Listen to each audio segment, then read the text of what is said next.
Hello everyone, I'm Fred Robledo with the San Gabriel Valley News Group, and I'm here with Erik Boal, the Los Angeles Daily News Prep Sports Editor. And Erik, we've got football season. We're in mid-August, and we're starting the high school football season. We're usually writing previews right now. What do you think? I'm just excited. It's East meets West here, Fred. We finally come together, the summit meeting, to talk about high school football. And what a better week. Yeah. I mean, we've already had two games underway. Crespi going over to Arizona last Saturday and playing South Point Catholic and getting a win, and then we had Viewpoint High School from Calabasas playing a rare Wednesday night season opener against San Juan Hills. So, but now things get into full steam, full speed ahead this weekend. And let me tell you something. I've known this guy for a long time. He is a sponge of information. I mean, this guy he knows the area out in the LA Daily News. He knows these football teams. And we're going to go over 4 games, Erik. We're starting Friday night, August 24th. We've got some good ones in the Daily News coverage area. First one, Serra, 8-3 last year, at Notre Dame, 6-4. Tell us about that game. What should we expect? Well, first of all, you're really familiar with how Notre Dame's season ended last year because obviously it played into that whole Bishop Amat and that three-way coin. The big coin flick at the office, right? Exactly. And Notre Dame was the odd team out, and therefore their season ended. So Coach Kevin Rooney entering his 34th year. I mean, they're chomping at the bit to get back out on the field and play somebody. They beat a very good Serra team last year, 35-13. They have Kalfani Muhammad, as you followed during the spring track season, state champion, 100 meters, 200 Always meters. Nice to have speed. Yeah, absolutely. And Sarah's got speed too. I mean, Dory Jackson, that great long jumper and sprinter and stuff like that. So I mean, these guys, the players on these teams probably know each other more from the track than they do from the football field. And Notre Dame ranked in the preseason top 10. They haven't done a lot in the Serra League since they joined there. They haven't had, this team was a juggernaut winning CIF championships when Rooney had it rolling. Yeah. Can you talk about the expectations this year? Because it looks like they're there. Oh, it's huge. It's absolutely immense. I mean, since that Serra League was formed with Crespi and Alemany and Amat and Layla and Notre Dame has not been the Notre Dame of old. Like you said, they were winning Division III championships every year before they reclassified to the geographic divisions. And since they got into the Pac-5, we've not heard anything from Notre Dame. They got a 6'6" quarterback in Kelly Helinski. Like I said, I mean, probably one of, if not the best running backs in the league, in Kalfani Muhammad coming back. Leroy Tanoe and Kyle Sulka up front, 2 really quality, Pac-12 caliber linemen that are getting really heavily recruited. So I think this is the year that all the pieces are going to come together. The one cautionary tale for Notre Dame in this game, Fred. The following week, they go to Ireland to play.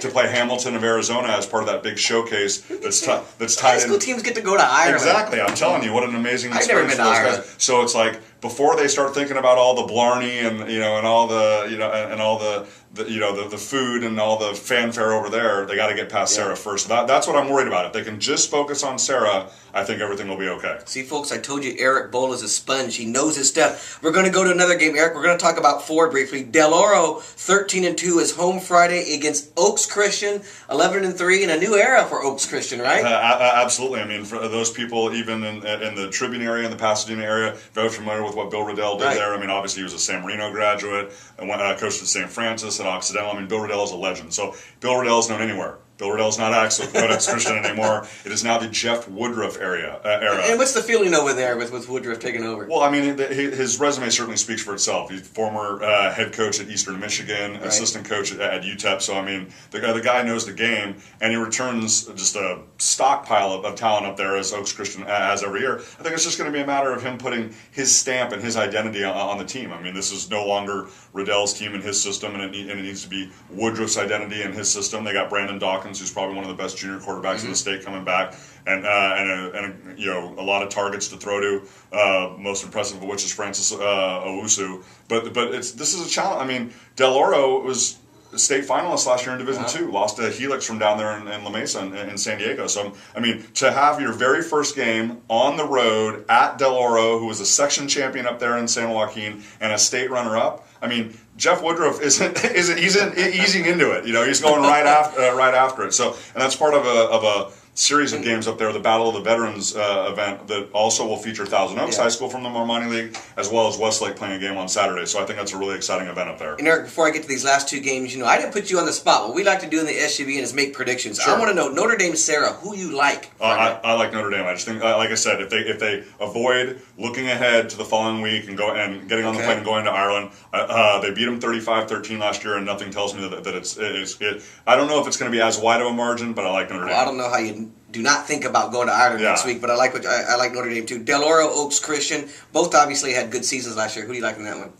Oaks Christian probably on the last possession. It's it. Del Oro's season opener last year against Westlake was decided by a field goal in overtime. I could see a similar scenario this year. Okay, we're going on to Game 3, and this is a team that struggled, a team that semi-struggled. You have Taft at home; they were 4-7 last year against Crespi, another Serra League team that was 7-3. Eric, tell us about that game and how do you see that going? Well, first of all, I'll make my prediction right away, so you don't have to bother me about that. Crespi, and Crespi. I thought that's what you were going to say. But the big advantage that Crespi has is the fact, having that there's no substitute for having a full game under your belt. Now they can go back, they can look at video. Right. They made 3 turnovers in the first half of that game against South Point Catholic, yet they still won 35-20. Crespi is just—it's amazing. They're in their second game, and it's going to be August 24th. Absolutely. What kind of a monster have we created? But when we're talking about the prospect of a 16-game season, down the line with the addition of this regional bowl game and stuff like that, this is where these teams have to start. Everybody's got to one up one another in terms of who's going to get ahead of the curve. But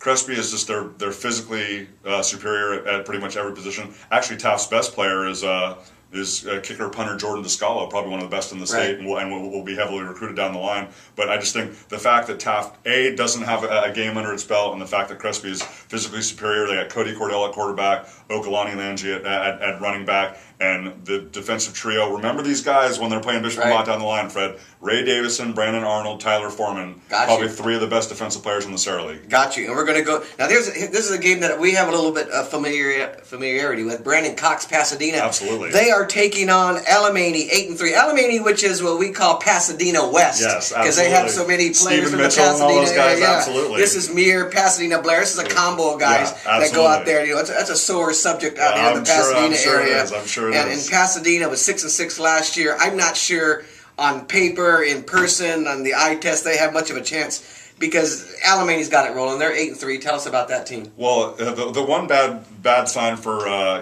we see 55 on the speed limit on the freeways. The one bad news for Pasadena is they gave up 55 in the season opener last year against Alemany and 55 in their playoff loss to West Covina. Yeah. So it tells me that Randy Horton's struggling with the defense over there. And when you got Alemany coming out on the field with Devin Dunn, Stephen Mitchell, Devin Ross, all these studs, it's like that's not a good recipe. You could create an all-star team of Mir, Pasadena, Blair, and they're still not beating Alemany. Absolutely, absolutely. So the one thing I'm excited about though, and fans should be excited about, is these are 2 of the best quarterbers in Southern California. Yeah. Brandon Cox from Pasadena. He was our cover guy this week. We had our prep magazine come out, and he's front and center. Yeah, and he should be very well. And I'm excited for his opportunity because when you lose your season opener last year 55-0, and you lose a playoff game giving up 55 points, I'm excited to see what he's going to do. Like just from his leadership standpoint, and saying, you know what, guys, this is unacceptable, and what better way to come out and challenge themselves right away than against Devin Dunn, and his Alemany team. So for those people that like good quarterback play, there's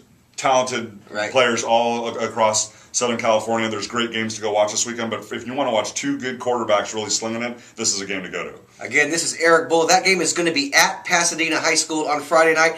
Eric's just broke down 4 games for you. I told you he knows his stuff. He's going to do this every week. You've got to go on the LA Daily News blog, look at this stuff. It's going to be a great season. Listen to Erik break down these games. Enjoy your Friday night and come back to the blogs because we're going to have the scores and we want everybody to talk and discuss it all weekend. Again, Erik, thanks for joining us. Appreciate it, Fred. And look forward to doing it again next time. Appreciate it. Thanks.